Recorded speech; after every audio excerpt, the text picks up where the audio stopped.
Baik, bismillahirrahmanirrahim. Assalamualaikum warahmatullahi wabarakatuh.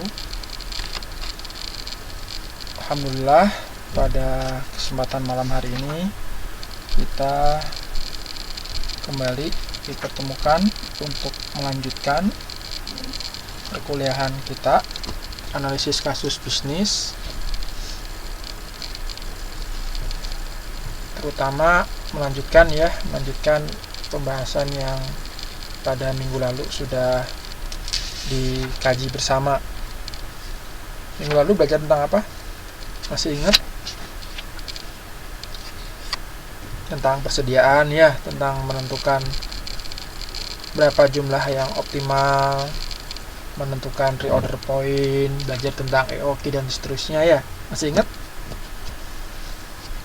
Tentang manajemen operasional ya, berhubungan dengan operasi. Nah, pada malam hari ini kita akan membahas tentang kasus perencanaan, rekrutmen, dan pengembangan sumber daya manusia. Ya. Jadi mata kuliah ini pada modul 5 ini kita membahas faktor yang utama dalam perusahaan, yaitu bagaimana mengelola unsur manusia dalam perusahaan. Bagaimana kita menganalisis kebutuhan tenaga kerja, bagaimana kita menentukan karir dari karyawan kita, bagaimana agar kita bisa memotivasi karyawan, bisa memberikan kesejahteraan kepada karyawan kita ya. Nah, ini adalah salah satu kajian yang akan dibahas pada analisis kasus perencanaan, rekrutmen, dan pengembangan sumber daya manusia. Di modul ini ada dua modul ya yang sangat terkait satu sama lain, yaitu modul 5 dan modul 6. Ini dua-duanya membahas tentang komponen manusia atau sumber daya manusia. Ini apabila waktunya cukup, mudah-mudahan bisa selesai 2 modul ya. Cuman tadi saya cek, ternyata jumlah slide-nya cukup banyak juga ya. Tapi nggak apa-apa, kita coba saja kita mulai perkuliahan kita pada malam hari ini. Nah, terkait dengan manajemen sumber daya manusia, pada analisis kasus bisnis ya, terkait dengan pengembangan SDM, itu yang penting yang akan dikaji ada 3 ya. Yang pertama adalah perencanaan sumber daya manusia secara integratif dengan memperhitungkan berbagai tantangan dan peluang di masa yang akan datang ya. Jadi kira-kira bagaimana nih kebutuhan dan prediksi ya, peramalan tentang kondisi tenaga kerja di masa yang akan datang yang sesuai dengan perusahaan kita ya, terkait juga dengan tantangannya, tuntutan, peluang-peluang di masa yang akan datang. Kemudian yang kedua adalah implementasi fungsi manajemen sumber daya manusia secara efektif dan efisien. Efektif artinya tepat sasaran, sesuai dengan kebutuhan. Kita butuh tenaga personalia, maka tenaga personalia yang menempati struktur organisasi di perusahaan kita adalah betul-betul orang yang kredibel dan mampu untuk menjadi tenaga personalia. Contohnya itu ya, efektif. Efisien artinya tidak terlalu banyak, sesuai dengan kebutuhan jumlah dari tenaga kerja. Misalnya dalam sebuah proses produksi pemesinan ya, untuk memproduksi suatu produk dibutuhkan 2 operator untuk mengoperasikan satu mesin CNC ya. Nah, ini kebutuhan 2 operator ini memang harus betul-betul bisa dipenuhi. Jangan sampai kurang, jangan sampai berlebih. Karena kalau berlebih ini akan menimbulkan pemborosan. Sehingga organisasi kita bukan organisasi yang efisien. Tentunya untuk melihat efektivitas dan efisiensi dari fungsi MSDM ini, kita tidak bisa mengabaikan juga peraturan undang-undang yang berlaku di masyarakat, di pemerintahan, di legalisasi formal di Indonesia ya, yang mengatur tentang sumber daya manusia, sehingga harapan terpenuhinya sasaran dan kebutuhan organisasi dan individu karyawan bisa dipenuhi ya. Jadi tujuan sasaran perusahaan tercapai, dan masing-masing individu pun bisa mendapatkan kepuasan dalam bekerja ya. Itu yang kedua ya. Jadi pertama perencanaan, yang kedua implementasi, yang ketiga adalah evaluasi ya. Evaluasi apa? Evaluasi fungsi manajemen sumber daya manusia yang mencangkup penilaian terhadap kebijakan manajemen untuk menentukan apakah kebijakan yang diterapkan ini sudah betul-betul efektif atau belum, atau perlu disesuaikan dengan kebutuhan organisasi saat ini ya. Nah, mengapa sih kita perlu untuk memperhatikan pengelolaan, penilaian, dan bahkan kita melakukan analisis secara terpadu pada human resource management atau sumber daya manusia? Kenapa? Ada yang tahu? Karena human resource management atau sumber daya manusia ini adalah sebuah komponen fungsi organisasi yang sangat penting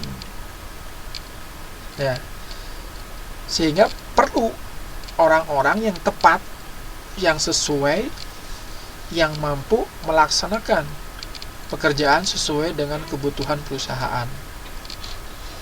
Oleh sebab itu perlu adanya seleksi ya, training, pelatihan, dan evaluasi terhadap pekerjaan masing-masing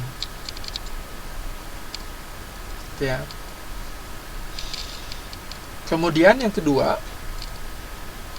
sumber daya manusia ini juga adalah sebuah tools penting atau sebuah alat pencapaian tujuan strategis perusahaan, tujuan jangka panjang. Untuk apa? Agar perusahaan tersebut bisa sustainable, bisa terus bertahan dan berkompetisi ya, dan bisa mengembangkan potensi yang dimiliki oleh perusahaan tersebut ya. Jadi sumber daya manusia itu adalah komponen strategis ya untuk jangka panjang bagi kelangsungan suatu perusahaan atau organisasi gitu ya. Kemudian selanjutnya adalah untuk memberikan nilai yang lebih dari sebuah perusahaan. Itu terletak pada komponen sumber daya manusia ya, itu ya. Jadi ini mengapa pentingnya kita belajar tentang ini. Salah satunya adalah berkaitan dengan fungsi dari manajemen sumber daya manusia. Nah, proses dari human resource management itu pada intinya adalah memastikan adanya karyawan, tenaga kerja yang sesuai dengan kebutuhan di perusahaan. Sesuai berarti apa? Berarti kompetensi yang dibutuhkan juga sesuai, ilmu, knowledge yang dibutuhkan juga cocok, dan skill untuk melaksanakan pekerjaan itu juga cocok, sesuai ya, sehingga performansi perusahaan itu bisa dicapai dengan maksimal ya. Jadi memastikan ketersediaan kebutuhan sumber daya manusia, on the right man, on the right place, on the right hand ya. Nah, secara umum kalau Anda membaca buku dari Anthony Robbins, proses human resource management itu mengikuti flow seperti yang tampak pada slide ya. Jadi pertama itu adalah planning, perencanaan ya. Perencanaan apa saja sih, diinventarisir kebutuhan dari sumber daya manusia. Kebutuhannya apa saja, dilihat dari kita fungsi-fungsi proses bisnisnya apa. Ada pemasaran, berarti kita butuh tenaga pemasaran. Ada keuangan, berarti kita butuh tenaga keuangan. Ada bagian ini, di list secara detail ya, kebutuhannya apa saja. Kemudian direncanakan. Nah, ini untuk memenuhi tenaga pemasaran ini bagaimana caranya? Rekrutmennya bagaimana? Kebutuhan skillnya apa? Detail dijelasin kebutuhan tenaga kerja yang untuk menempati posisi-posisi yang kita butuhkan gitu ya. Jadi ada perencanaan. Kebutuhannya apa jelas. Nah, kemudian setelah ada perencanaan, proses rekrutmen. Ya. Rekrutmen. Jadi rekrutmen merekrut orang-orang untuk menempati posisi tersebut. Dan ada juga the recruitment. The recruitment itu artinya apa? The recruitment itu artinya mungkin memindahkan tenaga kerja yang sudah ada sekarang untuk yang saat ini menempati posisi ini, ketika yang bersangkutan tidak kompeten untuk melaksanakan pekerjaannya, maka bisa dilakukan proses recruitment atau dipindahkan atau di pemutusan hubungan kerja dan sebagainya. Ya. Nah, oke, kembali ke flow yang rekrutmen tadi ya. Rekrutmen ini bisa caranya bermacam-macam. Ya. Dari mulai kita mempublikasi kebutuhan lowongan kerja, kemudian juga kita bisa publikasi media menggunakan rekanan bisnis dan sebagainya. Itu proses rekrutmen. Rekrutmen, wawancara, seleksi dan sebagainya. Setelah itu diseleksi ya, dites. Kira-kira sesuai nggak sih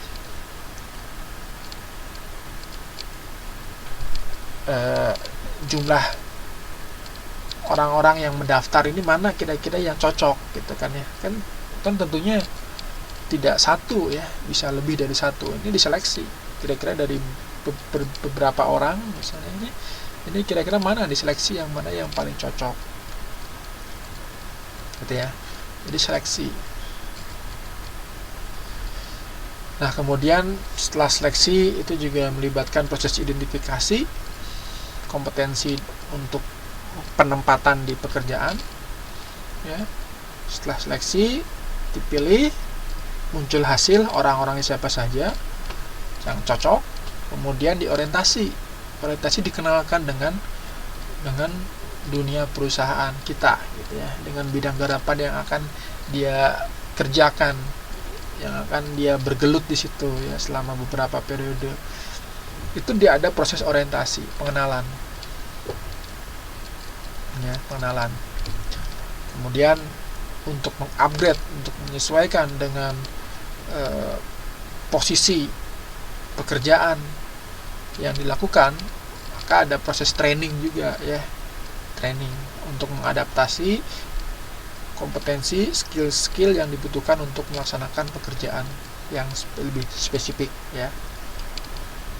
Training berjalan, bekerja, berproses, kemudian nanti ada proses penilaian kinerja ya. Kinerja dari tenaga kerja atau karyawan kita tersebut dicek. Kemudian ketika performanya bagus, kinerjanya bagus, maka akan mendapatkan kompensasi ya, dan manfaat sesuai dengan kemampuannya. Itu dari sisi perusahaan gitu ya. Tentunya kalau dari sisi individu karyawan sendiri, tentu dia melihat ada jenjang karir dan sebagainya ya. Untuk menentukan karirnya di masa yang akan datang itu juga harus diperhatikan dan disampaikan kepada karyawan, harus diketahui ya. Jadi nanti masuk ke career development itu ya.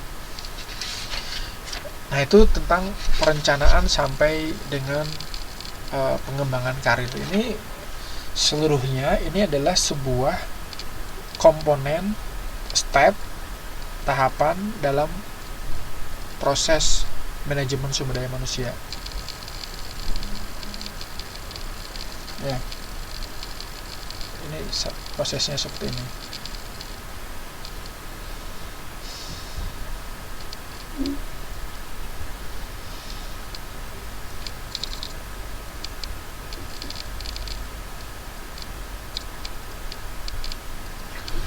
Kemudian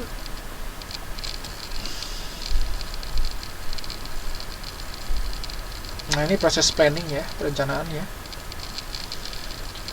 Jadi perencanaan ini kalau tadi flashback dari yang apa saya sampaikan, itu intinya adalah memastikan bahwa mereka dari pihak manajer itu memiliki jumlah dan jenis orang yang cocok untuk menduduki posisi tertentu dan pada waktu tertentu, yang bisa untuk secara efektif dan efisien melaksanakan pekerjaan-pekerjaan yang dilakukan.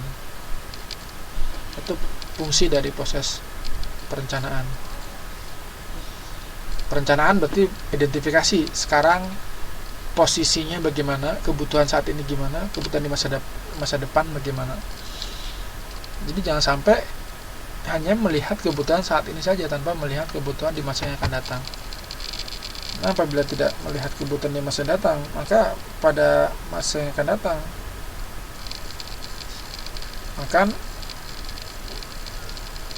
akan kewalahan ya, akhirnya melakukan rekrutmen kembali ya. Tentu ini akan membutuhkan biaya yang tidak kecil ya untuk proses rekrutmen. Nah, ini current assessment, perencanaan saat ini, apa saja yang dibutuhkan, job desk, job specs. Jadi job desk-nya apa saja dijelaskan, tulis jelas. Kemudian job spesifikasi berarti minimum requirement ya, minimum kualifikasi, macam sisi pendidikan, kemudian status, kemudian pengalaman, experience, ini bisa job spesifikasi.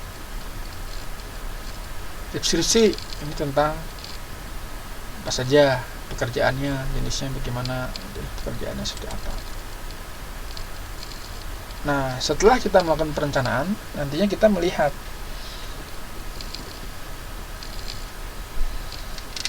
bagaimana kebutuhan SDM di masa yang akan datang. Maka perlu dilakukan proses peramalan permintaan sumber daya manusia. Ya, ini untuk apa?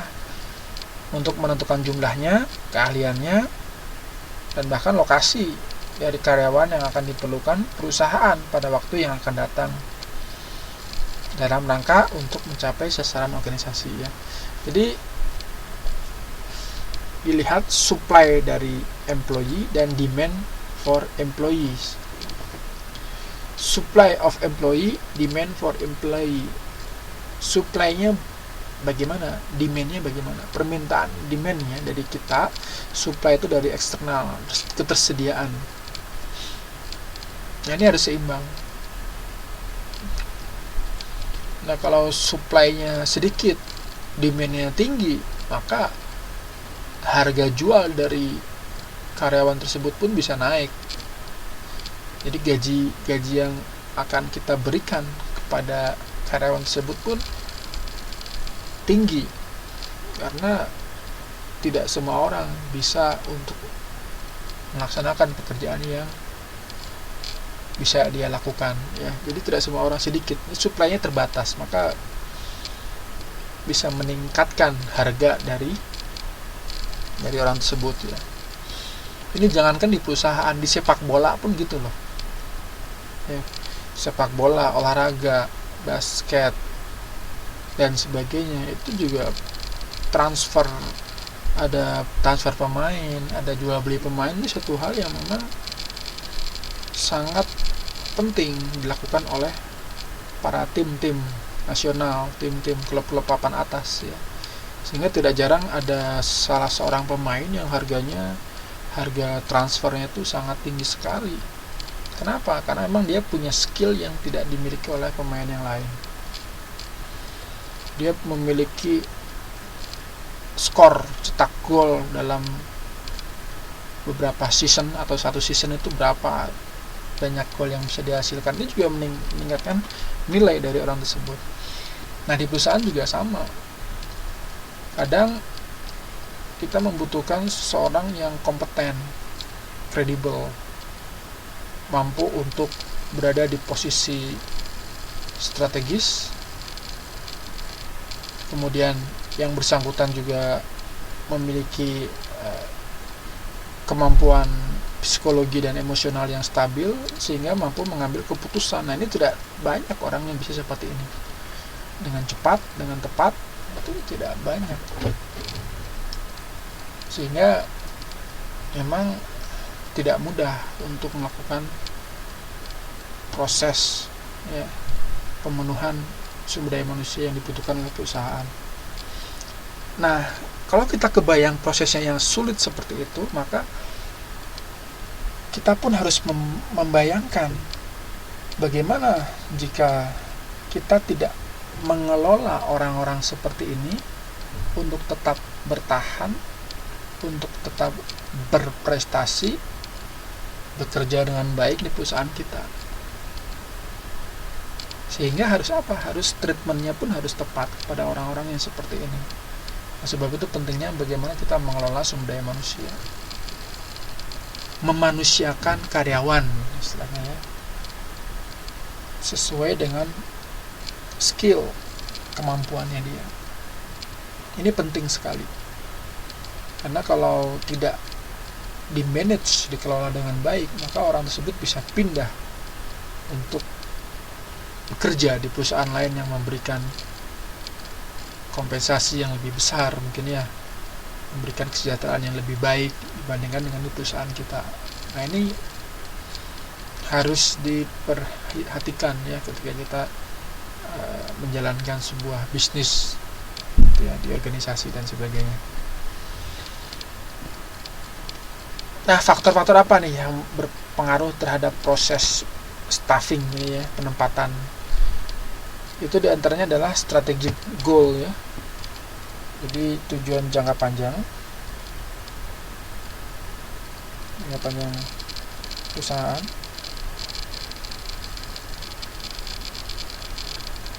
Kemudian kita melihat permintaan produk dan servis kita ya, perusahaan kita. Ini kalau misalnya permintaan di masa depan tinggi, maka kita butuh orang-orang yang bisa menghandle pemenuhan kebutuhan konsumen, permintaan konsumen. Maka ini kebutuhan tenaga kerja karyawan kita pun akan meningkat. Kemudian kemampuan dari keilmuan, skill, abilities dari komponen manusia di perusahaan kita ini harus dilihat. Kira-kira apa yang kurang gitu ya, sehingga kita perlu rekrut orang lain yang melengkapi kebutuhan tersebut.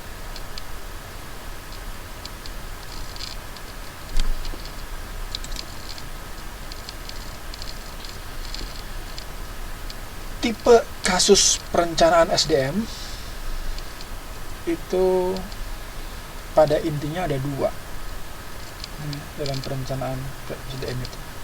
Yang pertama adalah bagaimana apabila jumlah karyawan kita itu berlebih, dan bagaimana apabila jumlah karyawan kita itu kurang. Ya, kalau berlebih berarti ini kan tidak efisien dan efektif, maka perlu pengurangan. Ya, tapi kalau kurang, ini perlu rekrutmen untuk memenuhi.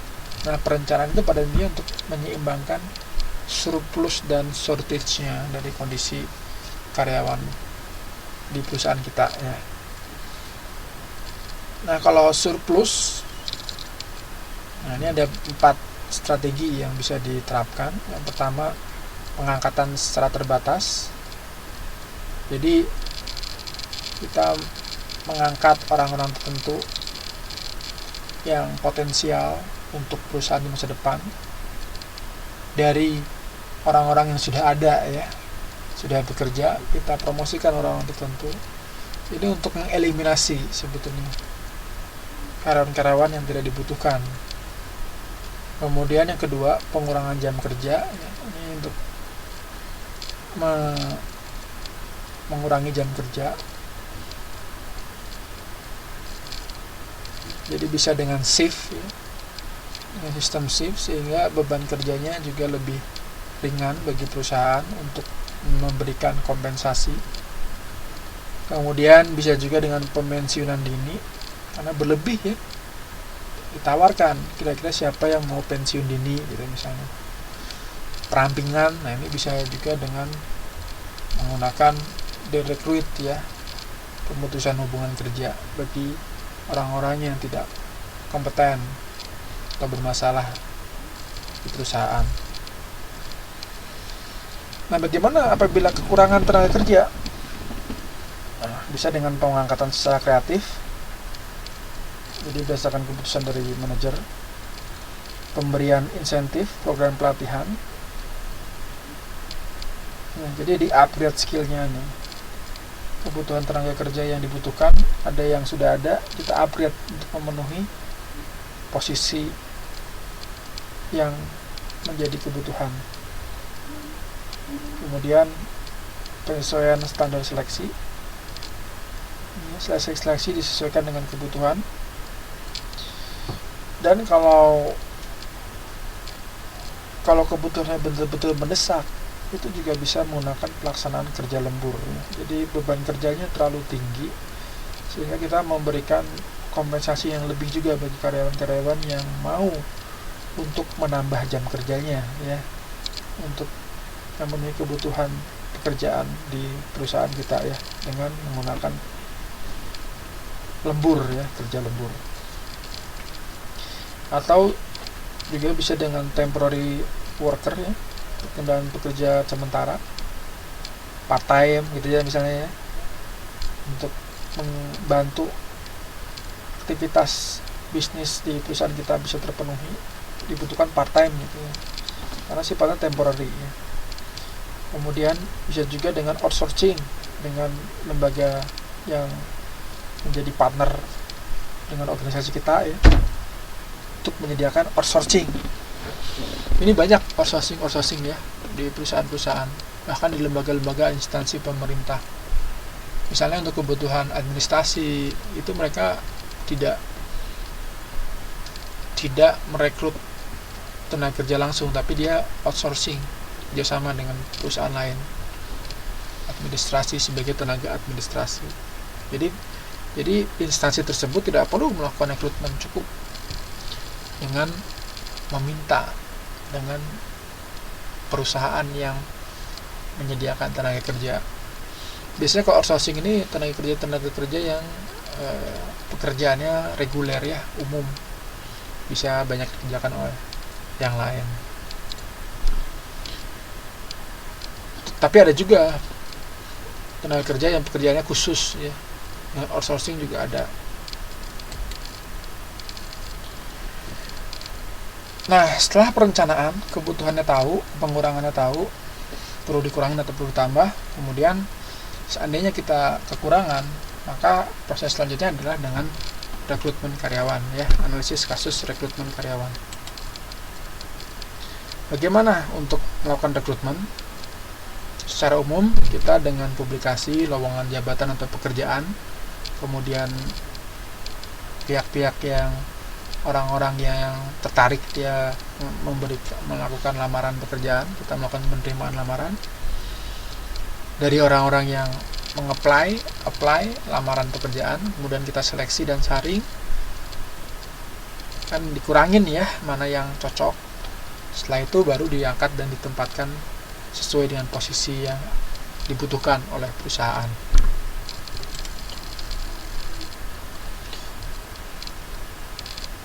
Pada pelaksanaannya ada 3 area perekrutan ya, rekrutmen. Yang pertama adalah kebijakan personalia, kemudian yang kedua adalah sumber rekrutmen, yang ketiga adalah karakteristik dari perilaku rekrutmen. Ya, jadi kebijakan personalia ini maksudnya apa? Ini adalah keputusan dari organisasi atau perusahaan tentang bagaimana dia akan menjalankan manajemen SDM-nya, termasuk bagaimana dia akan mengisi lowongan pekerjaannya. Biasanya dipengaruhi dari sifat dari posisi yang lowong ya. Jadi bisa jadi perusahaan merekrut karyawan yang sudah ada di dalam perusahaan. Jadi udah ada karyawan, dia udah bekerja lama, kemudian direkrut untuk mengisi apa? Untuk mengisi lowongan atau mengangkat dari luar organisasi atau perusahaan. Itu bisa menjadi kebijakan personalia.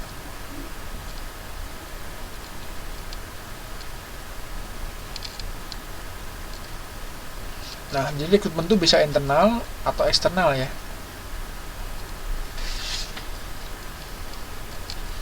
Itu dari kebijakan personalia. Kemudian sumber rekrutmen.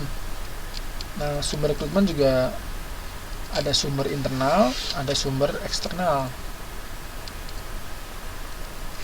Kalau internal berarti karyawan yang saat ini sudah memegang jabatan lain di organisasi ya, itu dipindahkan, diangkat, dipromosikan misalnya untuk jabatan yang lebih baik gitu ya, lebih tinggi misalnya. Itu juga berarti dari internal.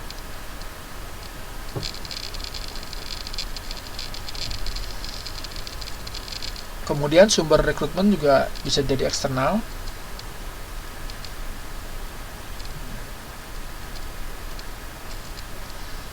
Nah, dari eksternal ini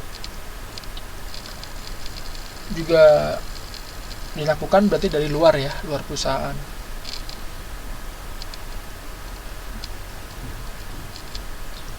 Biasanya proses rekrutmen eksternal ini dilakukan untuk mendapatkan ide atau cara-cara baru menjalankan bisnis. Jadi kalau dari sisi internal kan udah terbiasa ya, pola pikirnya udah sama ya. Jadi karyawan itu kalau udah lama bekerja itu biasanya pola pikirnya sama.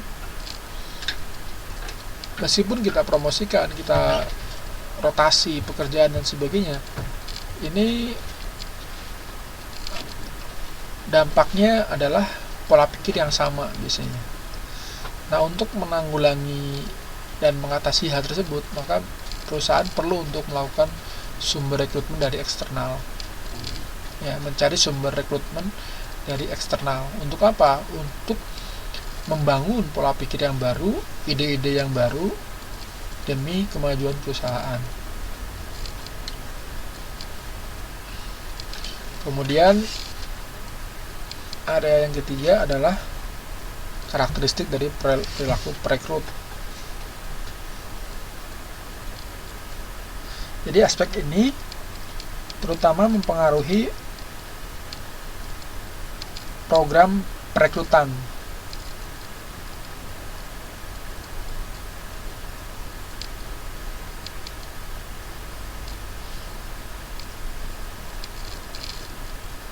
Ya, jadi karakteristik dari perilaku perekrut ini biasanya berdampak pada siapa orang yang tepat.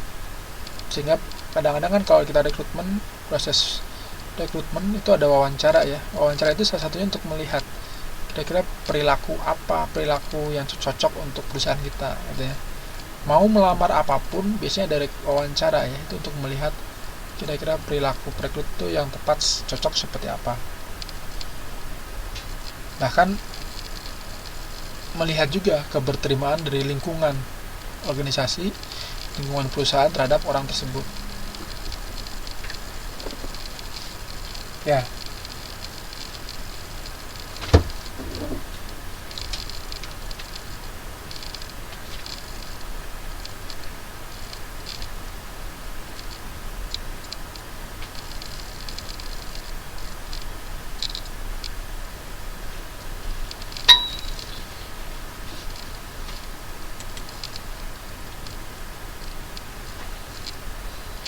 Nah, ini konsep rekrutmen ya. Jadi bisa kita lihat dari sumbernya, kemudian dari dasarnya, metode dan kendalanya. ya. Kita analisis dari sisi sumber berarti dari internal atau eksternal tadi ya. Internal keuntungannya apa, eksternal keuntungannya apa, itu masing-masing punya plus minusnya satu sama lain. Kemudian rekrutmen itu juga bisa dari dasarnya dari job spesifikasi yang dibutuhkan ya. Kira-kira apa sih job desk-nya yang dibutuhkan, spesifikasinya apa, itu ya, itu dasarnya. Kemudian metodenya bisa tertutup, bisa terbuka. Terbuka biasanya dipublish secara besar-besaran sehingga memungkinkan memberikan peluang kepada lebih banyak orang untuk bergabung pada perusahaan kita. Atau tertutup, jadi sifatnya terbatas informasinya. Salah satu pertimbangan terbuka dan tertutup ini juga salah satunya di pertimbangan dana ya. Jadi kalau menggunakan sistem terbuka ini membutuhkan biaya yang lebih besar dibandingkan dengan yang metode tertutup. Kemudian juga kendala internal dan eksternal ini menjadi pertimbangan juga dalam proses rekrutmen.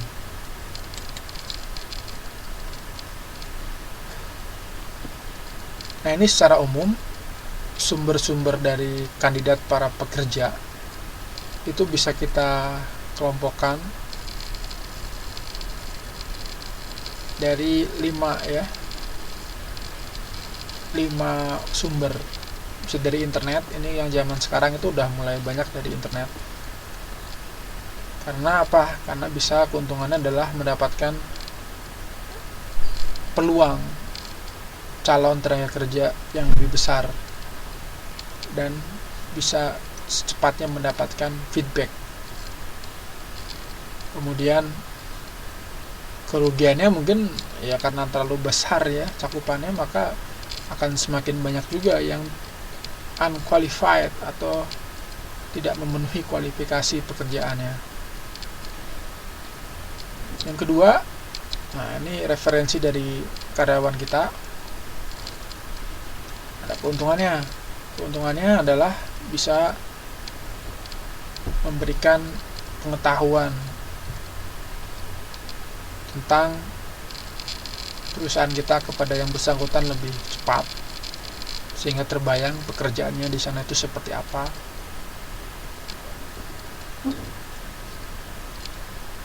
Dan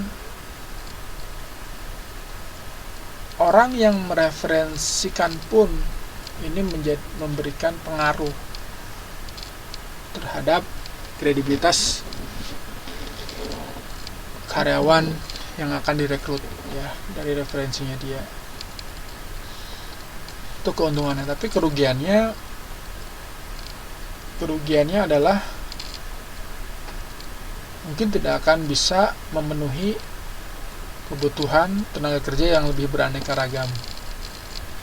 Jadi lebih homogen ya. Ini ada di salah satu instansi di Bandung misalnya, ketika ngobrol-ngobrol panjang lebar, ternyata wawancara dan sebagainya, tenaga kerjanya dari mulai tata usaha sampai petugas kebersihan itu masih ada hubungan relasi ternyata ya. Jadi saudaranya si A, saudaranya keponakannya si A, sama kerja di situ. Nah, ini barangkali lahir dari proses referensi ya, referral dari karyawan yang sudah bekerja lama di situ. Saudara saya nih pengen kerja, tolong dibantu gimana, kira-kira ada lowongan nggak? Nah, itu cara-cara proses referral. Kemudian bisa juga dengan company website ya, langsung spesifik ke grup tertentu yang dibutuhkan. Ada misalnya ada kelompok keahlian tertentu gitu ya. Itu ada komunitasnya di website. Nah, kita butuh, nanti bisa tahu ada yang tertarik untuk menempati posisi yang kita butuhkan. Kemudian bisa juga dari rekrutmen di kampus-kampus. Nah, ini banyak nih ya, proses rekrutmen di kampus-kampus. Tapi ada kerugiannya. Kerugiannya adalah posisi yang tempati ini kebanyakan dari entry level kan, dari kampus ya, pengalamannya tidak begitu banyak, dia masih fresh graduate biasanya. Kemudian yang kelima ini profesional rekrutmen organisasi, jadi organisasi tertentu yang profesional menyediakan tenaga kerja yang dibutuhkan oleh perusahaan. Rekan saya ada yang bekerja di perusahaan ini, jadi dia tugasnya adalah mencari posisi manajer misalnya, mencari posisi GM untuk menawarkan kalau kerja di perusahaan kliennya itu bagaimana gitu ya. Ini juga profesional rekrutmen organisasi misalnya.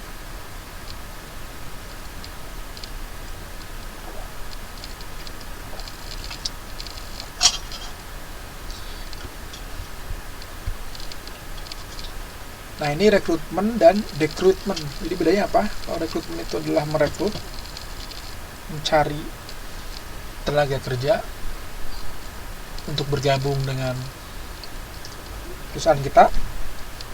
Yang kedua adalah dekrutmen. Dekrutmen itu apa? Proses untuk mengurangi karyawan di perusahaan kita. Ya, itu dekrutmen namanya. Ada juga istilah recruitment, itu adalah proses rekrutmen melalui internet ya, itu recruitment. Ini istilah-istilahnya dalam rekrutmen. Nah, cara-cara rekrutmen pun ada beberapa pilihan ya. Bisa dengan pemecatan, firing. Bisa juga dengan secara temporary, layoff, attrition, transfer, juga itu proses-proses strategi-strategi manajer untuk memindahkan, mengurangi tenaga kerjanya. Jadi macam-macam tekniknya. Kadang-kadang kan karena yang bersangkutan udah terlalu lama bekerja, sudah lebih tua daripada manajernya, maka manajer akan sungkan untuk melakukan pemutusan hubungan kerja dan sebagainya. Makanya ada tekniknya.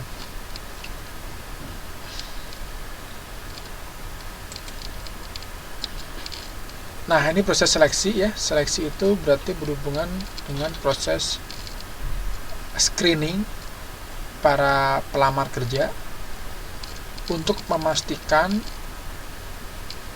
pelamar mana yang paling tepat sesuai untuk dipekerjakan pada pekerjaan yang ada di perusahaan kita ya.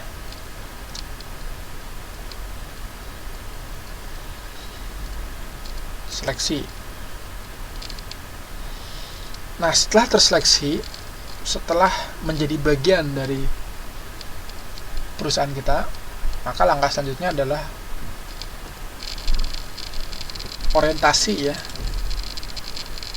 kemudian pelatihan dan pengembangan di perusahaan kita.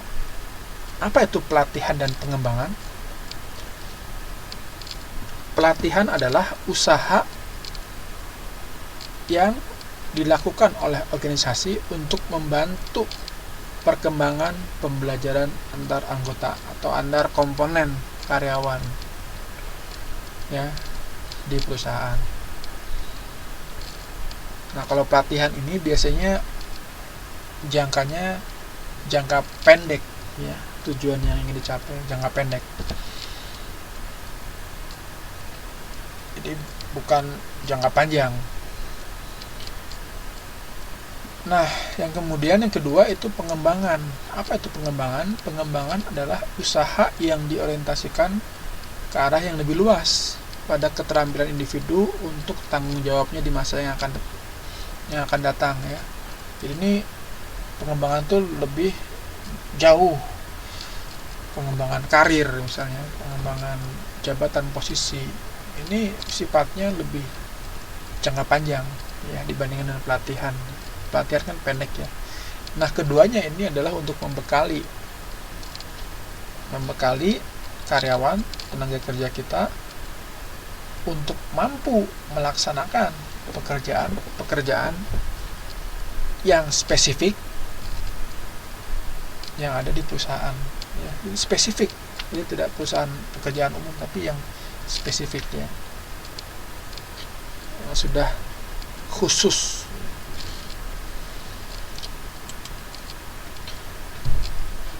Nah, ini langkah-langkah dalam pelatihan ya. Apa saja langkah-langkahnya? Jadi kalau rekan-rekan ingin mengadakan pelatihan, mungkin ada juga yang sudah terbiasa ya melakukan pelatihan. Ini ada langkah-langkahnya yang umum sudah diketahui bersama ya. Yang pertama, pihak yang diberi pelatihan, jadi yang mau kita latih, itu harus dapat dimotivasi untuk belajar, untuk mau penerima apa yang dilatihkan gitu ya, untuk belajar. Kemudian trainee, jadi ada trainer, ada trainee. Kalau trainer itu pelatihnya, kalau trainee itu yang dilatih ya istilahnya. Nah, trainee itu harus mempunyai kemampuan untuk belajar, jadi dia bisa menyerap informasi yang diberikan. Yang ketiga, proses pembelajaran itu harus dapat dipaksakan, jadi harus bisa kita supply terus, kita paksa untuk menguasai gitu ya. Harus seperti itu, bisa juga seperti itu. Itu proses pelatihan. Kemudian pelatihan itu biasanya menyediakan bahan-bahan yang dapat dipraktekkan atau diterapkan. Jadi dikasih resource, sumber-sumber yang bisa dijadikan untuk modal melaksanakan, mengimplementasikan pekerjaan-pekerjaan yang dilatihkan gitu ya. Bayang? Nah, kemudian selanjutnya apa? Materi yang diajarkan itu harus jelas, lengkap, dan sesuai dengan kebutuhan. Jadi pelatihan pun apabila akan dijalankan, dilaksanakan, ini harus tepat. Konten isinya itu harus tepat. Karena bisa jadi kita melaksanakan pelatihan tertentu, misalnya pelatihan kepemimpinan misalnya, tapi kepemimpinan materinya terlalu luas, tidak menyentuh kebutuhan yang spesifik khusus di perusahaan, maka ini bisa jadi tidak memberikan nilai tambah bagi perusahaan atas pelatihan yang telah diselenggarakan. Jadi pelatihan itu materinya harus spesifik, sesuai dengan kebutuhan ya. Makanya pihak penyelenggara ini perlu untuk membriefing, memberikan gambaran yang jelas kepada trainernya, pelatihnya ya, atas kebutuhan-kebutuhan yang diinginkan di perusahaan.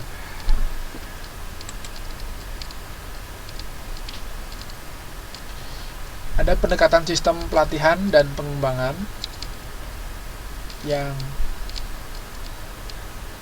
bisa digunakan dalam sistem pelatihan. Yang pertama adalah penilaian yang dibutuhkan, kemudian penetapan sasaran ya, jadi kebutuhannya apa, kemudian dari pelatihan ini sasarannya mereka itu menguasai apa gitu ya. Setelah jelas sasarannya, lalu dilakukan perencanaan ini untuk mempersiapkan dan menanamkan ya, skill-skill yang ingin dilatih di pelatihan itu bagaimana rencananya gitu ya.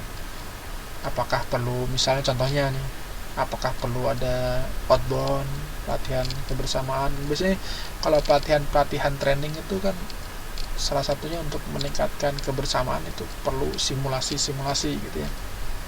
Ini apakah perlu itu atau tidak, atau cukup di ruangan saja kita berikan materi tentang materi kepemimpinan dan sebagainya gitu ya. Apakah itu sudah cukup atau tidak? Nah, ini perlu direncanakan secara matang di perusahaan dalam program pelatihannya ya. Kebayang? Ada yang pernah ikutan training pelatihan apapun ya, pelatihan memasak, pelatihan pelatihan membuat Cencu Naica misalnya ya.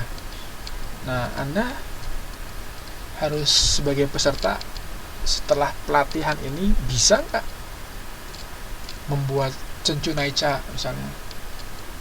Karena judul pelatihannya adalah pelatihan membuat Cencu Naica. Tapi kalau Anda setelah mengikuti pelatihan ini tidak bisa, berarti ini ada yang salah. Ini perlu dievaluasi. Jadi perencanaan program, pelaksanaan, kemudian ada evaluasi. Ya, jadi evaluasi itu penting.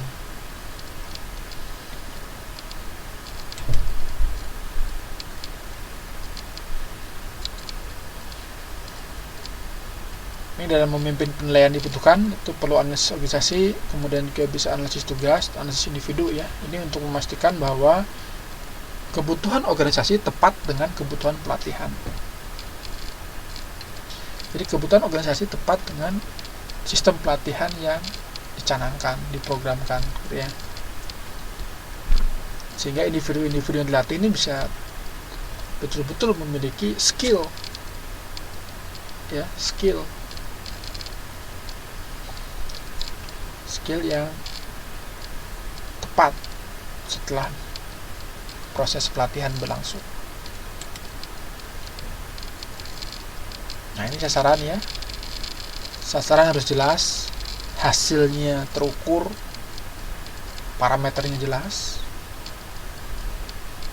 Nanti menjadi acuan untuk menentukan materi yang akan disampaikan atau dijadikan sebagai sarana untuk proses pelatihan. Dengan sasaran yang spesifik, terumus dengan baik, jelas, maka ini akan menjamin konsistensi dalam menyusun program pelatihan ya. Jadi program pelatihan itu dari mulai awal sampai berakhir ini harus satu jalur dengan sasaran yang diinginkan setelah pelatihan. Termasuk juga dengan sasaran yang jelas ini bisa memudahkan kita untuk menilai peserta ini berhasil untuk meresapi atau memiliki keahlian yang dilatihkan atau tidak gitu ya. Jadi parameter juga untuk menilai, mengevaluasi hasil pelatihan juga, mengevaluasi peserta.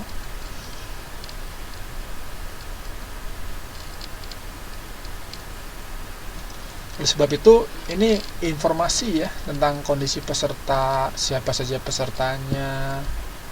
Ini juga penting sebagai input terhadap program pelatihan. Contoh ya, beberapa bulan yang lalu itu dilakukan pelatihan karya ilmiah ya di KDI oleh Himpunan Mahasiswa UT Taiwan. Nah, ketika proses berlangsung, jadi pembicara itu membutuhkan informasi tentang para karakter atau jumlah peserta, tentang latar belakang peserta ini dari jurusan mana saja, apakah homogen atau heterogen. Karena ini berdampak pada apa? Berdampak pada materi yang nanti akan disampaikan. Termasuk juga kredibilitas dari materi yang disampaikan pun harus tepat oleh pemateri yang tepat. Misal, kebutuhannya adalah pelatihan membuat karya ilmiah bagi jurusan bahasa Inggris misalnya. Nah, ini berarti yang memberikan pelatihan pun harus memiliki kompetensi untuk menyampaikan bagaimana caranya menulis karya ilmiah di jurusan bahasa Inggris ya. Jadi tidak bisa pematerinya dari jurusan yang lain, karena mungkin tidak akan nyambung meskipun dia tahu dasar-dasarnya, tapi secara kompetensi ini kurang tepat ya, kurang tepat karena tidak menguasai bidangnya secara mendalam.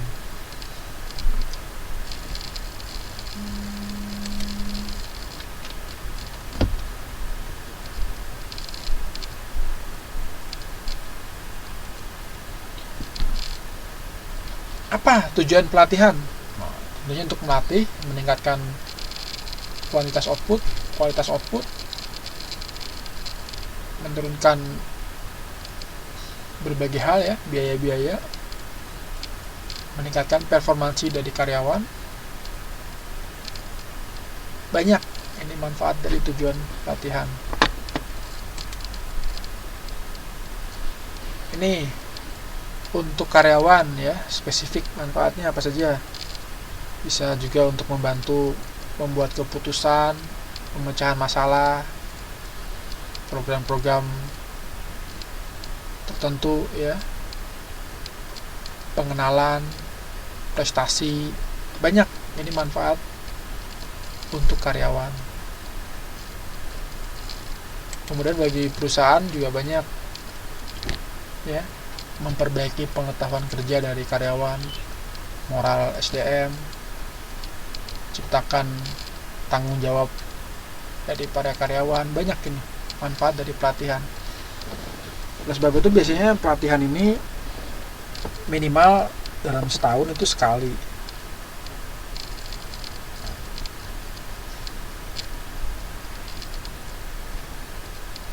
Ya, minimal sekali dalam setahun.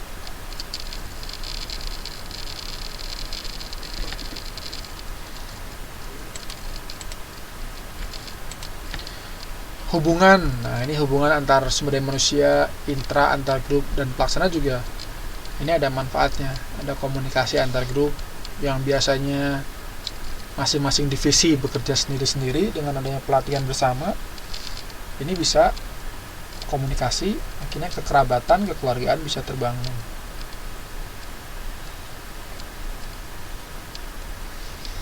Kemudian membuat perusahaan menjadi tempat yang nyaman, yang lebih baik ya untuk bekerja.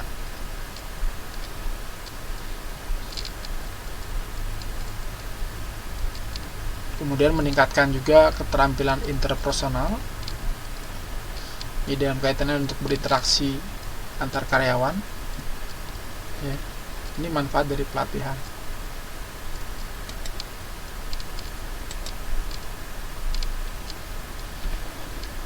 Nah, ini langkah-langkah praktis ya yang bisa digunakan untuk melakukan pelatihan dan pengembangan ya.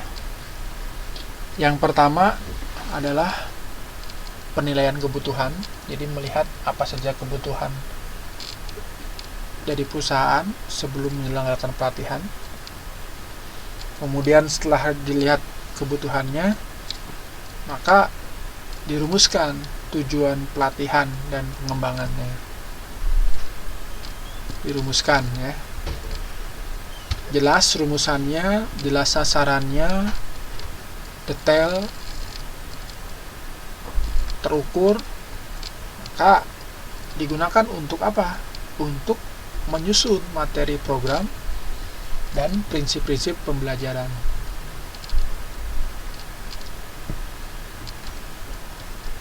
Setelah itu baru dilaksanakan ya program aktual.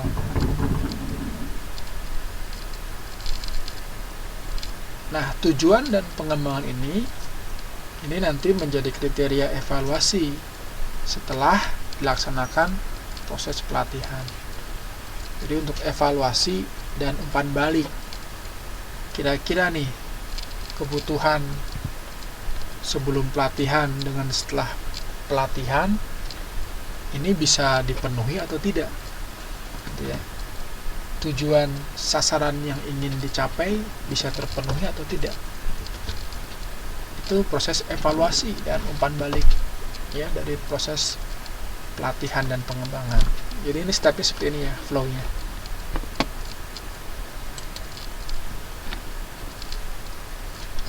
Kemudian yang selanjutnya adalah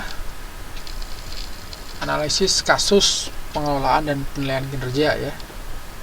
Jadi setelah direkrut dilatih, ditraining, dikembangkan skillnya agar bisa memenuhi dan melakukan pekerjaan secara efektif dan efisien di perusahaan. Kemudian dicek, dinilai kinerjanya. Ya, makanya ada proses analisis kasus pengelolaan dan penilaian kinerja.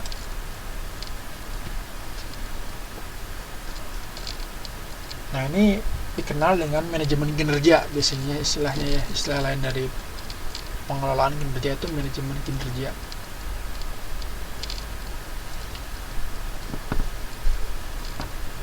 Jadi manajemen kinerja ini adalah proses formal yang terstruktur untuk mengukur, mengevaluasi, dan mempengaruhi sikap, perilaku, dan hasil kinerja karyawan yang terkait dengan jabatan atau pekerjaan mereka. Ya. Jadi ini proses formal, ini proses yang betul-betul dilakukan di perusahaan dengan ketentuan yang jelas ya. Untuk apa?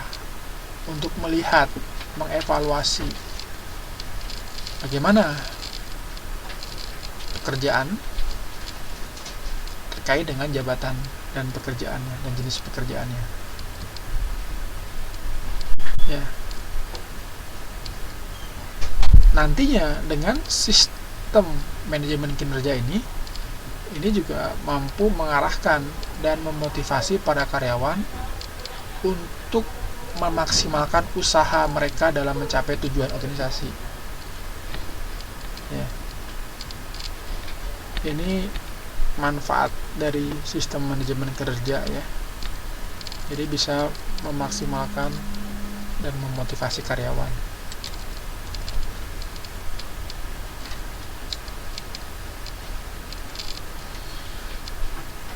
Manajemen kinerja ini biasanya berorientasi pada tujuan. Jadi harus jelas dulu tujuannya, proses penilaian kinerja itu apa. Apa yang mau dinilai? Ya, apa yang mau dinilai? Kemudian bagaimana menilainya? Itu harus secara spesifik dijabarkan oleh pihak-pihak manajer yang melakukan penilaian kinerja ya.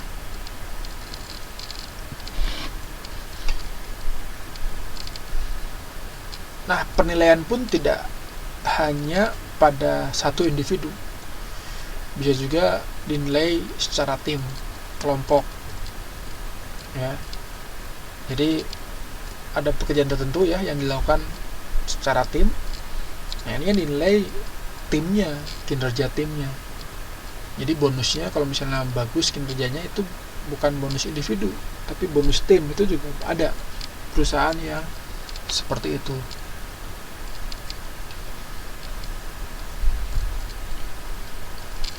Menurut Schuller dan Jackson 2006 itu ada dua komponen manajemen kinerja.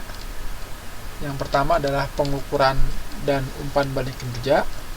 Yang kedua adalah komponen imbalan dan dari kompensasi total. Ya.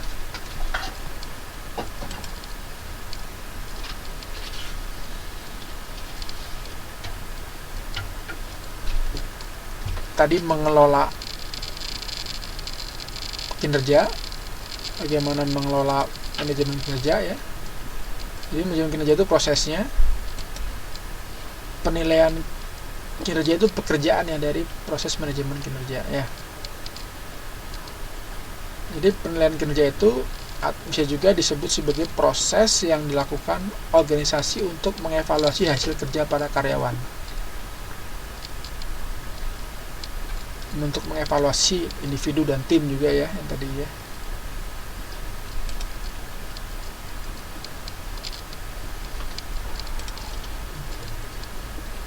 Ini manfaat dari penilaian kinerja. Manfaatnya apa saja? Yang pertama bisa untuk memperbaiki kinerja yang sudah ada. Ini bagaimana untuk meningkatkan kinerja yang sudah ada. Kemudian untuk menyesuaikan kompensasi, dicek nih, lakukan penilaian kinerja. Ternyata pekerjaannya si A ini ternyata melebihi beban kerja yang seharusnya. Dibandingkan dengan kompensasi yang dia terima, tampaknya ini tidak sebanding, tidak adil. Itu setelah dilakukan penilaian kinerja ya. Berarti dari situ menjadi input untuk memberikan kompensasi yang sesuai dengan orang tersebut. Kemudian yang ketiga, berkaitan dengan penempatan karyawan ya. Setelah dilakukan penilaian kinerja, ternyata si B dan si C ini posisinya tidak cocok untuk bekerja di pekerjaan saat ini, sehingga ini perlu dilakukan rotasi. Itu dilihat dari setelah dilakukan penilaian kinerja. Kemudian menjadi input juga untuk kebutuhan pelatihan dan pengembangan. Setelah dilakukan penilaian kinerja, ternyata ini orang-orang yang berada di posisi pemasaran misalnya, ini butuh kemampuan persuasif pada konsumen. Saat ini ternyata ini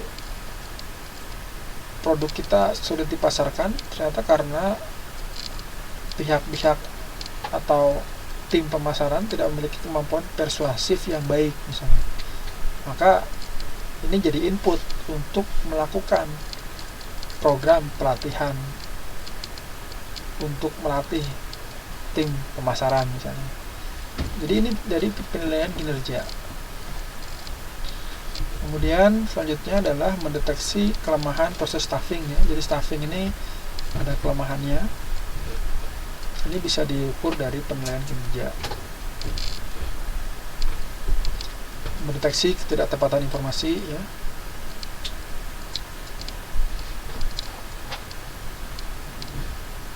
Jadi informasi-informasi yang tidak sesuai, tidak tepat, bisa berupa instruksi ya, instruksi dari atasan ke bawahan. Jadi menurut atasan itu harusnya pekerjaannya itu adalah melakukan controlling, hanya sebagai supervisor misalnya, tapi bawahannya itu menangkapnya berbeda. Jadi dia harus juga melaksanakan pekerjaan tersebut.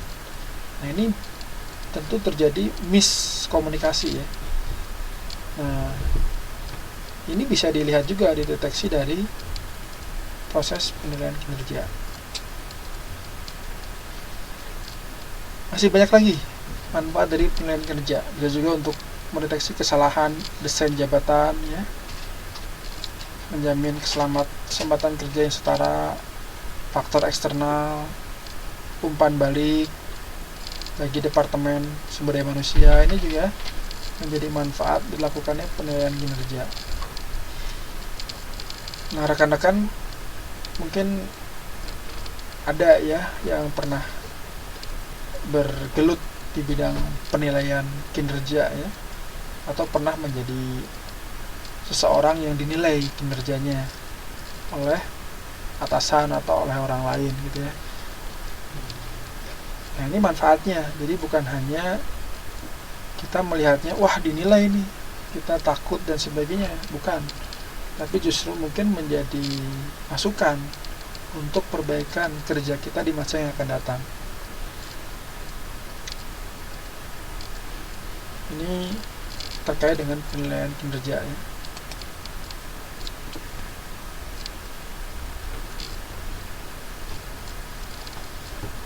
Nah, sistem penilaian kinerja ini juga harus mampu untuk menggambarkan secara akurat kinerja yang tipikal, yang spesifik dari seorang karyawan. Jadi, apa saja yang harus dilakukan, harus menjadi syarat penilaian kinerja? Yang pertama adalah job related ya, jadi mengevaluasi perilaku kritis. Perilaku ini tuh perilaku kritis itu pekerjaan yang utama gitu ya. Pekerjaan utama itu kan mempunyai sebuah sikap atau perilaku yang menentukan bisa diselesaikan atau tidaknya pekerjaan utama dari seorang karyawan. Nah, itu yang dievaluasi itu. Misal contoh ya, seorang manajer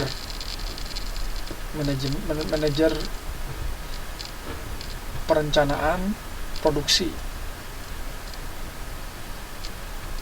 atau manajer analisis keputusan, manajer pengambil keputusan. Nah, ini yang menjadi penilaian utama itu bukan kemampuan dia di lapangan. Jadi penilaian kinerja kepada orang tersebut tuh bukan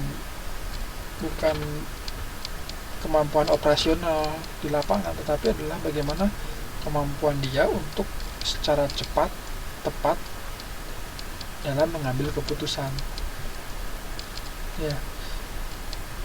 Jadi penilaian kinerja itu disesuaikan dengan jenis pekerjaannya dan posisinya, gitu ya.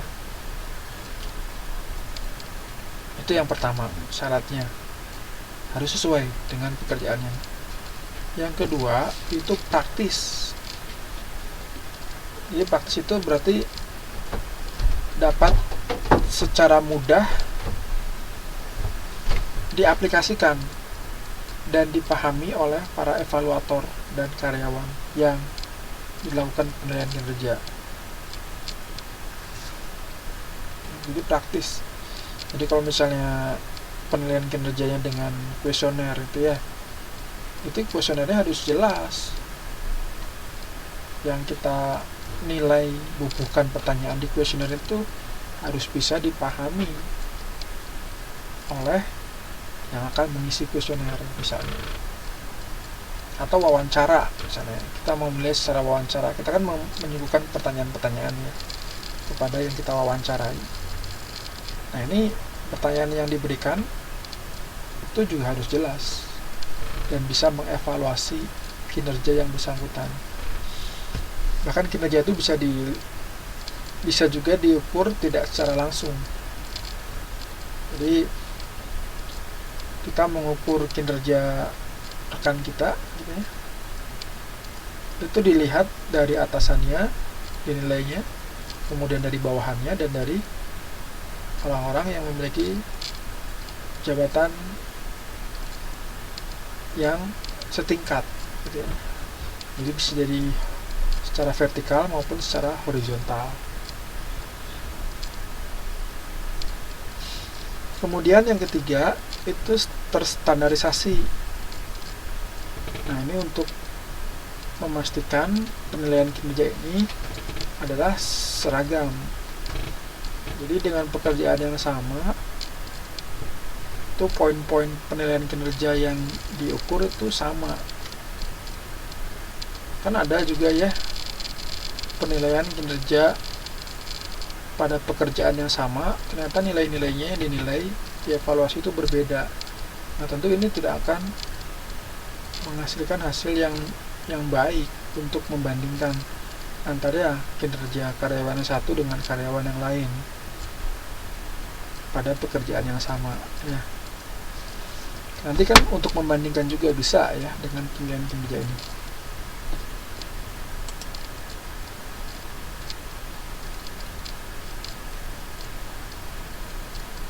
Nah, ini Anda bisa melihat di sini elemen-elemen kunci dari penilaian kinerja. Ya. Jadi penilaian kinerja ini biasanya dimulai dengan standar-standar ya, informasi tentang kinerja yang akan dinilai. Kemudian menjadi ukuran kinerjanya apa saja dari pekerjaan yang akan kita nilai. Pekerjaannya misalnya contoh pekerjaannya adalah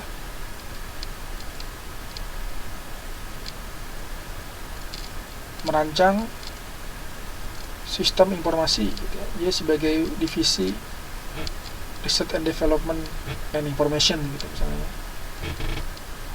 Nah, ini ukuran kinerja apa? Berarti dia harus menguasai sistem informasi, menguasai bahasa-bahasa pemrograman misalnya, atau menguasai kemampuan untuk mendesain kerangka sistem informasi di perusahaan. Ini harus jelas ukurannya. Kemudian nilai ukuran-ukuran ini menjadikan masukan untuk menjadi dasar untuk melakukan penilaian kinerja.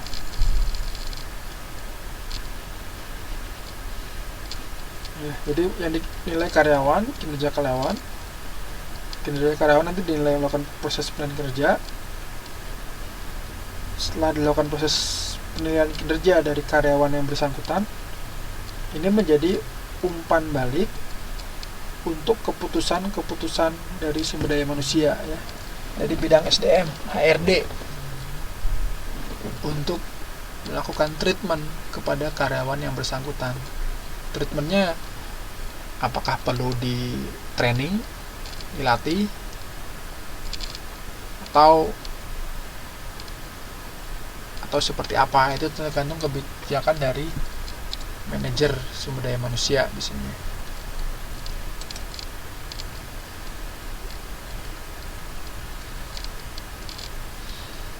Nah, untuk mengukur kinerja itu biasanya ada yang dikenal dengan standar kinerja atau performance standar.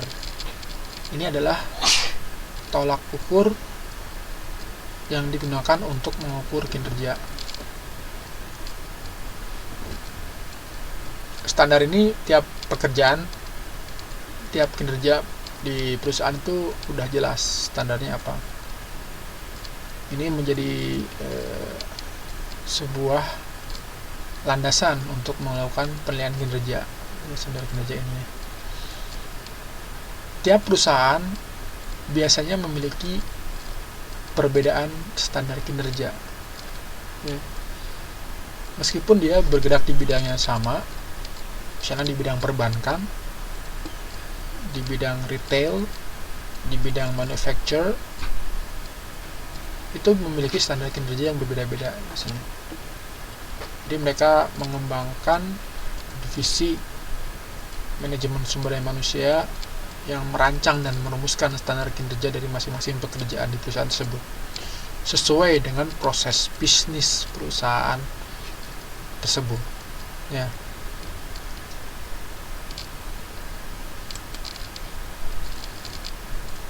Nah, dalam penetapan standar kinerja ini sebaiknya menggunakan prinsip SMART, prinsip cerdas.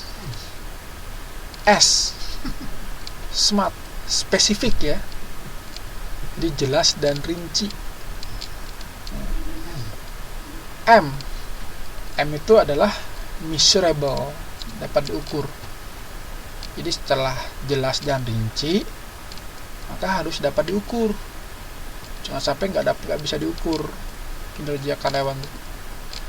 Ukuran penilaian kinerjanya tidak terukur.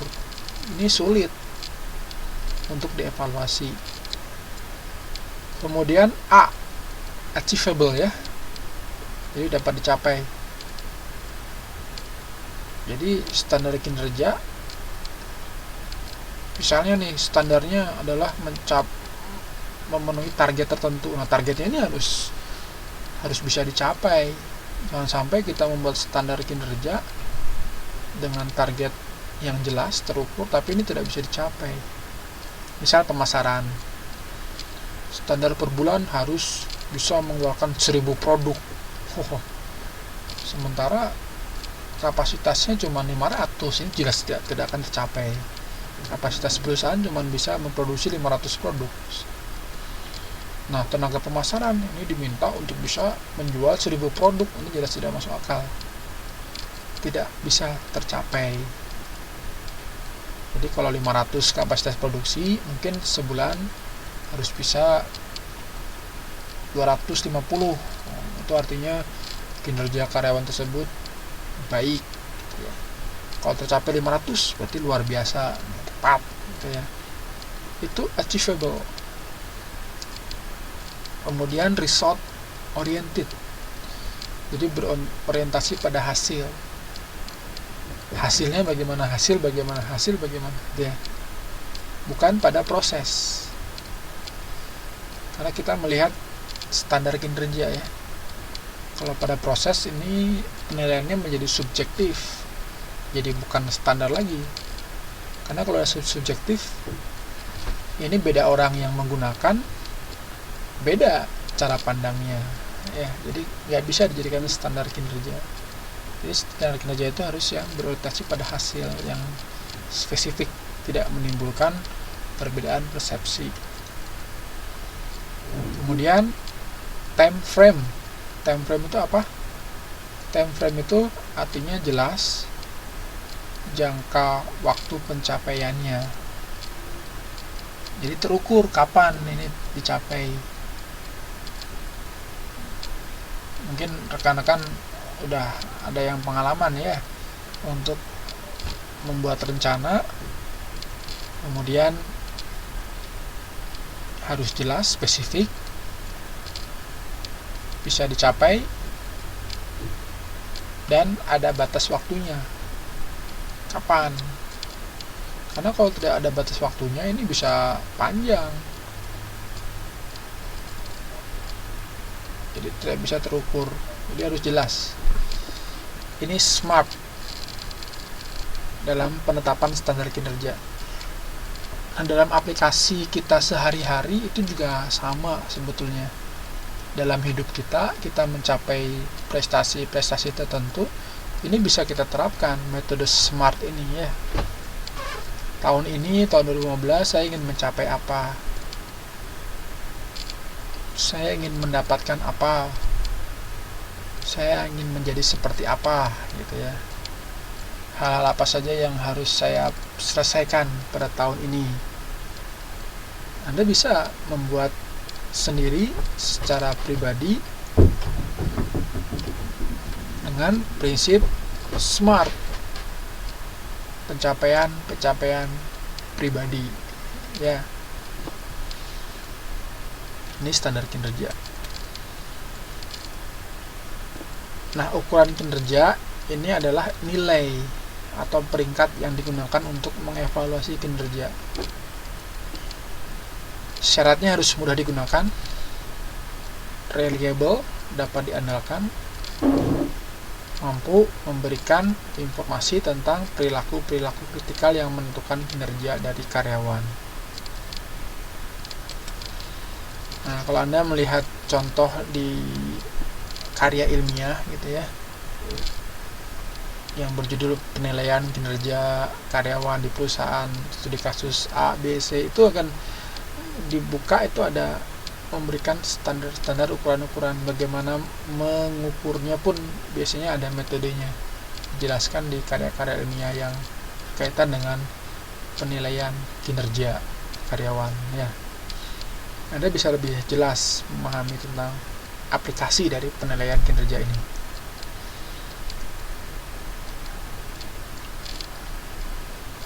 Nah, ini jenis dan akurasi ukuran kinerja ya. Jadi kita bisa mengelompokkannya berdasarkan tipe ukuran kinerja, ada yang objektif, ada yang subjektif.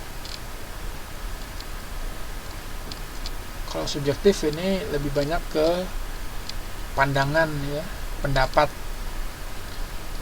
untuk menilai kinerja seseorang gitu ya. Pendapat bawahannya, pendapat atasannya, atau pendapat orang-orang yang selevel dengan dia. Tingkat akurasinya, nah ini ya. Jadi kalau yang objektif, tipe ukuran kinerja objektif itu tingkat akurasinya jika dilakukan secara langsung ini sangat tinggi sekali. Tidak langsung pun masih tinggi ya, kalau yang tipe ukuran kinerja yang objektif. Nah, kalau yang subjektif ini sangat rendah ya, relatif rendah, bahkan rendah tingkat akurasinya, karena banyak lahir dari pendapat, jadi satu sudut pandang. kecuali kalau subjektif ini banyak. Nah, ini bisa meningkatkan kualitas dari akurasi ukuran kinerja ya. Subjektifnya banyak, misalnya kita mengumpulkan pendapat tentang kinerja seseorang dari beberapa orang, banyak orang. Nah, semua sepakat bahwa kinerjanya itu buruk, maka bisa jadi kesimpulan kita terhadap kinerja orang tersebut memang buruk. Ini akurasinya bisa lebih baik karena banyak yang memberikan penilaian kinerja meskipun sifatnya subjektif.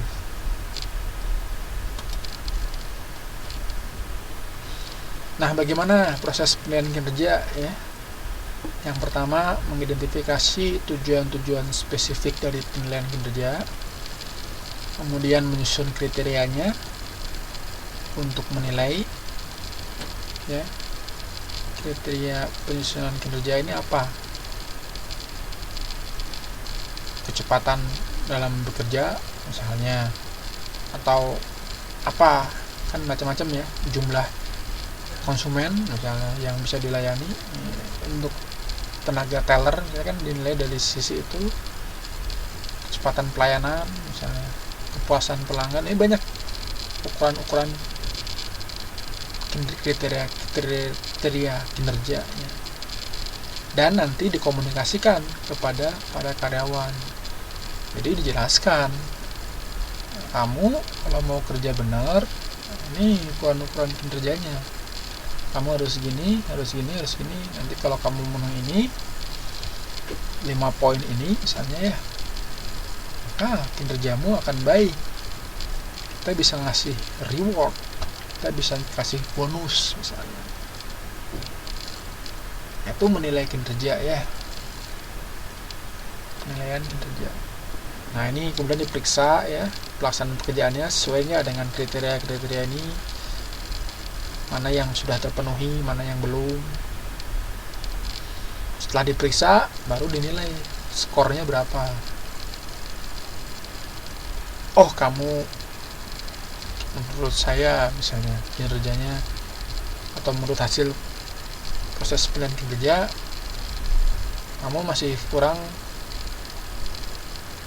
di bidang pengambilan keputusan yang cepat atau gimana gitu ya, bisa untuk menilai kinerja. Dan nantinya akhirnya juga didiskusikan lagi dengan karyawan yang dinilai, diinformasikan, bagaimana nih, ini kondisinya seperti ini, kamu ada masalah apa misalnya ya. Misalnya seorang dinilai pekerjaan, oh ternyata di pekerjaan banyak berhenti. Setelah dilakukan penilaian pekerjaan, banyak dia berhenti, banyak melamun misalnya ya, banyak merenung. Nah, ini menimbulkan penilaian kinerjanya nilainya buruk. Akhirnya dicek, di cross check, atasannya memanggil dengan hasil penilaian kinerja sedemikian rupa, ditanya, ini hasilnya begini, ini kenapa? Ngobrol, diskusi. Ternyata setelah diketahui yang bersangkutan lagi galau, ternyata masih jomblo misalnya, jadi sering merenung sendiri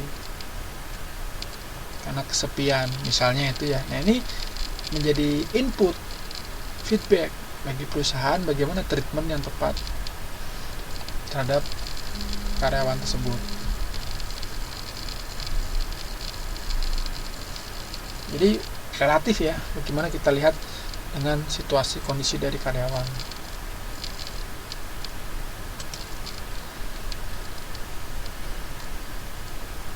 Nah, meskipun banyak manfaat yang bisa diambil dari penilaian kinerja,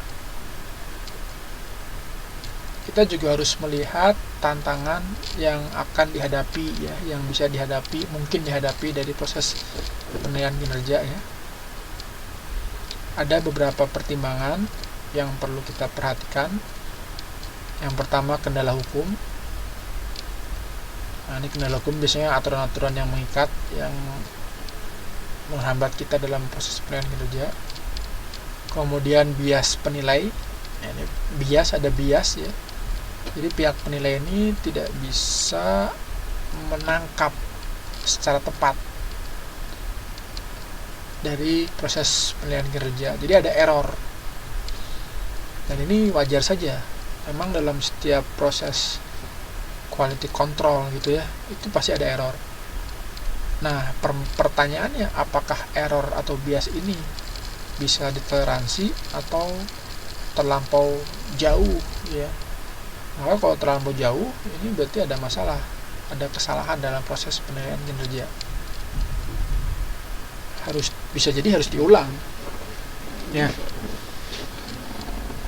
Nah, yang ketiga, masalah lintas budaya. Nah, ini masalah kebiasaan ya. Ada orang yang biasa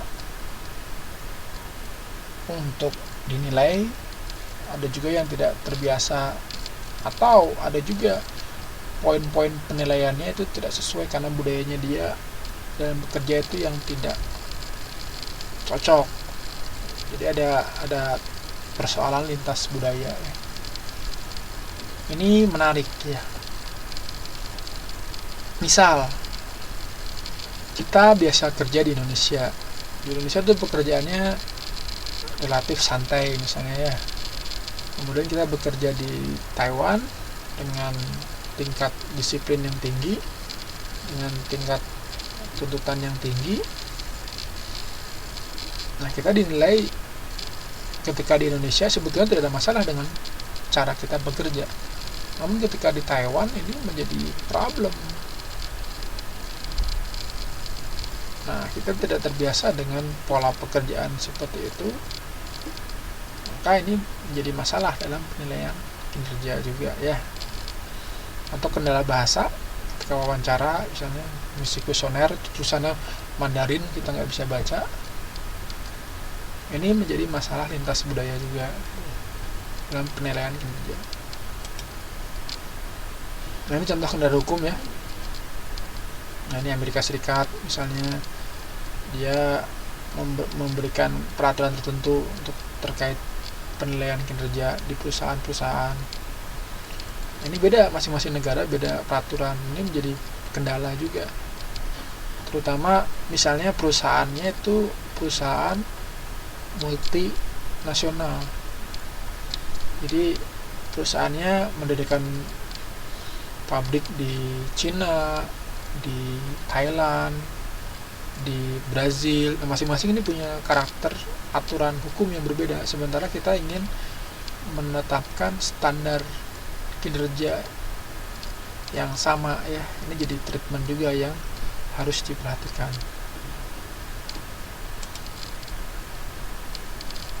Ini syarat-syaratnya ya, penilaian kinerja dan umpan balik yang bisa dipertanggungjawabkan secara hukum. Nah, ini bias penilai ya, jadi tidak cocok, tidak akurat, ada error.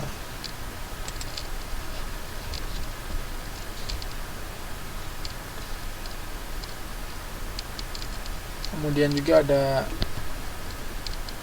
efek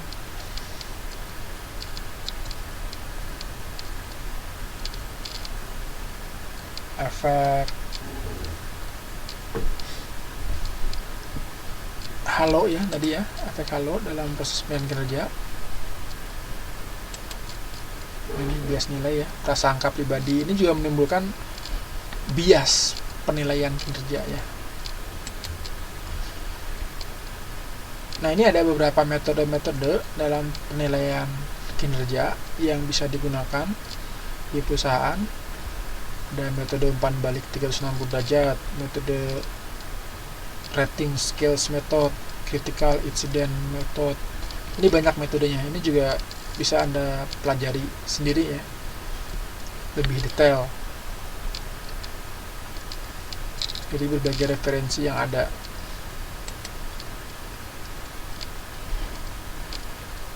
Nah, ini contohnya umpan balik 360 derajat itu apa? Jadi melakukan evaluasi dari banyak level dalam perusahaan. orang-orang di sekitar karyawan yang dinilai bisa memberikan nilai, termasuk senior, karyawan itu sendiri, atasan, bawahan, anggota tim, itu dimintai pendapatnya, dimintai nilainya terhadap karyawan tertentu ya. Kemudian skala penilaian rating skills method. Jadi ini memberikan penilaian terhadap karyawan berdasarkan faktor-faktor yang sudah ditetapkan dalam skala tertentu ya. Misalnya diberi angka 5 sampai 7. Nilai, kalau 5 jelek misalnya, 7 bagus dan seterusnya ya. Nah, ini ada dua biasanya yang digunakan faktor untuk mengevaluasi terkait dengan jabatannya, terkait dengan karakteristik pribadi. Ini hubungan interpersonal juga bisa masuk ya. Ini maaf ya, nggak ada lampirannya.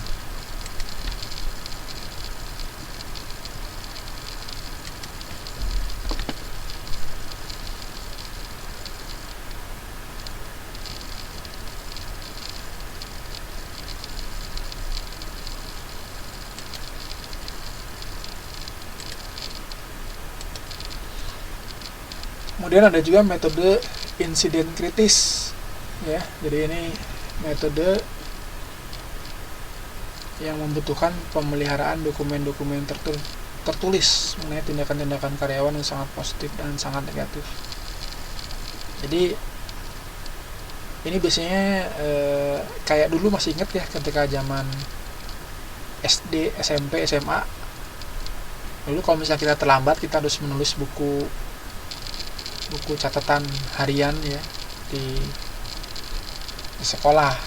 Nah, itu salah satunya, contohnya hampir seperti ini. Jadi kalau ada kita tindakan-tindakan yang salah, itu ditulis dalam dokumen-dokumen tertulis. Namun bedanya di sini tidak hanya tindakan buruk, tapi juga tindakan baik, prestasi kita ini juga ditulis dalam dokumen-dokumen insiden, dokumen-dokumen report secara individual karyawan tertentu ya. Nah, nanti pada akhir periode penilaian ini akan digunakan untuk mengevaluasi kinerja karyawan. Kemudian ada juga metode SI atau SI method ya. Jadi penilai ini akan menulis narasi singkat yang menggambarkan kinerja karyawan, cerita jadinya ya. Ini biasanya fokusnya pada perilaku ekstrim dalam pekerjaan karyawan. Kemudian ini banyak bergantung pada kemampuan penilai dalam menulis. Ini kalau penilainya tidak memiliki kemampuan menulis yang baik dalam merangkai kata-kata, ini bisa menjadi kendala juga ya bagi yang membacanya untuk menilai karyawan yang bersangkutan. Kemudian ada juga metode standar kerja atau dikenal dengan work standard method. Jadi sebuah metode yang digunakan dengan cara membandingkan kinerja setiap karyawan dengan standar yang telah ditetapkan. Ini yang paling banyak digunakan. Ya, jadi dibandingkan antara expected ya, yang diharapkan standar dengan realitas di lapangan. Karyawan A, B, C dan seterusnya ini memenuhi nggak standar yang ditetapkan.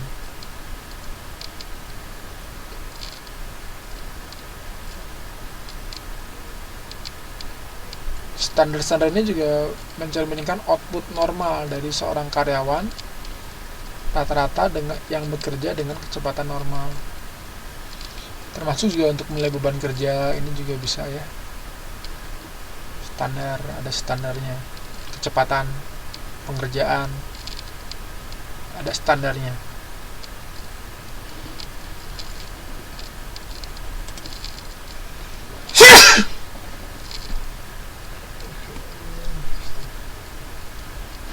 Nah, ini untuk menentukan standar kerja itu biasanya ada yang dikenal dengan metode time study. Jadi kalau misalnya di pabrik assembly itu ya, assembly kendaraan, assembly peralatan elektronik dan sebagainya, itu setiap gerakan itu ada standarnya. Jadi tangan kanan ini ketika proses assembly itu memegang apa, gerakannya kemana, tangan kiri mengerjakan apa, itu ada standarnya. Nah, karyawan nanti dilatih untuk bisa mengikuti standar yang diterapkan. Standar ini digunakan untuk apa? Untuk mengefektifkan pekerjaan, mengurangi gerakan-gerakan yang tidak perlu, gitu ya. Ini ada kajiannya, ada studinya. Jadi kalau rekan-rekan tertarik untuk melakukan penelitian dengan time study, ini juga bisa ya, dengan melihat proses kerja assembly suatu produk misalnya di pabrik dan sebagainya. Ini bisa meningkatkan performansi dari perusahaan juga bisa ya. Jadi kita melihat, mempotret nih ya, saat ini stasiun kerjanya bagaimana, kemudian kita memberikan usulan, ini seharusnya gerakannya bagaimana, tidak perlu gini, tidak perlu itu. Ini akan memberikan nilai lebih, nilai tambah lebih bagi perusahaan. Biasanya ini perusahaan-perusahaan manufaktur. Faktur, kalau jasa ini lebih agak sulit untuk dinilai dengan studi waktu atau time study. Dengan box sampling ya, ini ada penelitiannya juga. Kemudian metode peringkat atau ranking method ya. Jadi memberikan peringkat pada karyawan-karyawan yang terbaik, memberikan apresiasi ya. Jadi misalnya ini berprestasi nih, Anda diberikan apresiasi, diberikan reward, bonus, sehingga ini menjadi motivasi juga untuk karyawan yang lain untuk bisa mencapai prestasi yang dicapai oleh karyawan yang berprestasi tersebut. Nah, ini menjadi permasalahan ketika apa? Bukan masalah sih sebetulnya, kesulitan ya. Ketika apa? Ketika semua orang bekerja pada tingkat yang sebanding, yang sama. Wah, ini bingung menentukan mana yang paling hebat, karena semuanya hebat misalnya ya. Ini tingkat ranking ini kesulitan di situ. Tapi kalau misalnya kemampuannya berbeda-beda, ini outputnya juga heterogen, ini lebih mudah untuk diaplikasikan. Kemudian ada juga metode distribusi dipaksakan ya. Jadi ini mengharuskan penilai untuk membagi orang-orang dalam sebuah kelompok kerja dalam sebuah kategori terbatas. Jadi mirip suatu distribusi frekuensi normal. Wah. Tahu frekuensi normal kayak gimana gambarnya? Kayak lonceng ya, kurvanya. Jadi ada yang rata-rata, ada yang kemampuannya rendah, ada yang kemampuannya tinggi.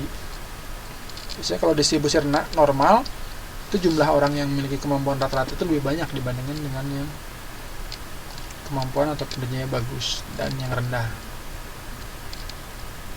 Kemudian ada juga dengan metode behaviorally anchor rating scales atau BARS ya.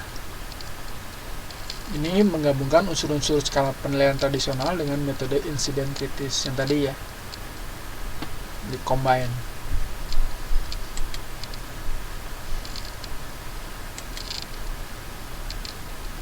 Nah, kemudian yang terakhir adalah dengan sistem berbasis hasil atau result based system. Result based system. Jadi metode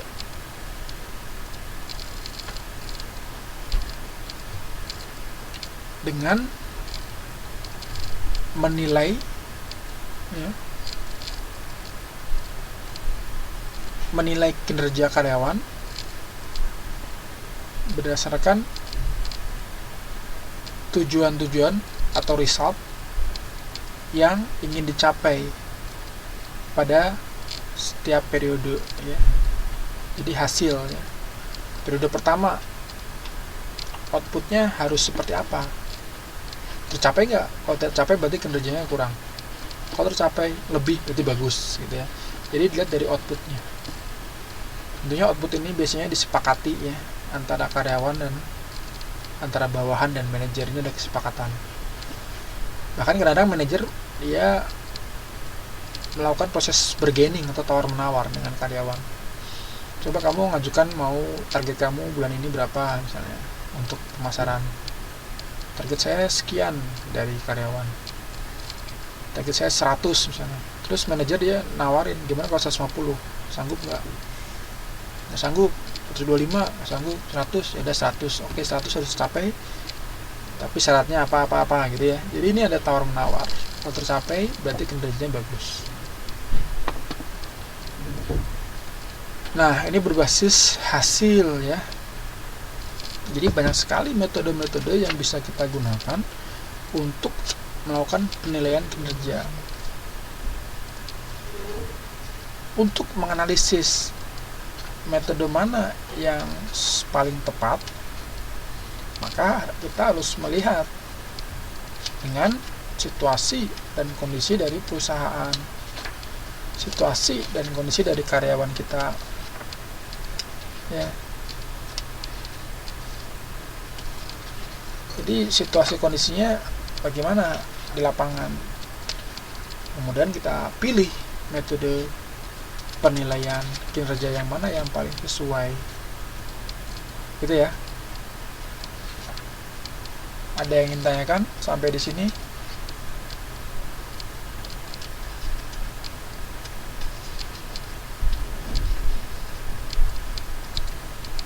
Jadi kita udah masuk ke penilaian kinerja ya.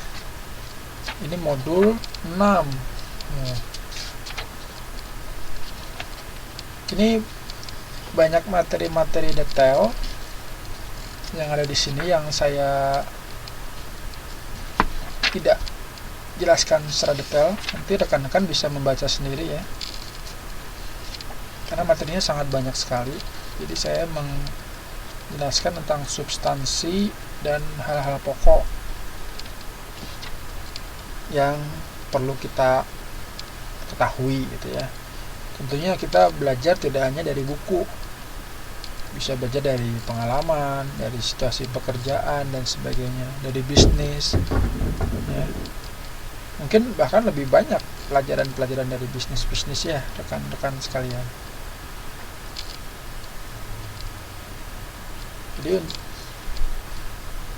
Jadi untuk menilai kinerja karyawan, kita harus kenal dulu dengan karyawan yang akan kita nilai. Tahu kenal bukan hanya kenal nama, tapi kenal karakter, perilaku, dan sebagainya. Dengan mengenal, kita tahu bagaimana cara melakukan evaluasi, melakukan motivasi, menilai kinerjanya agar mampu bekerja secara efektif dan efisien. Sampai di sini ada pertanyaan terkait dengan materi yang disampaikan? Mereview saja ini ya, banyak konsep, banyak cerita dari materi ini. Hitungannya tidak terlalu banyak. Senang hitungan atau senang cerita?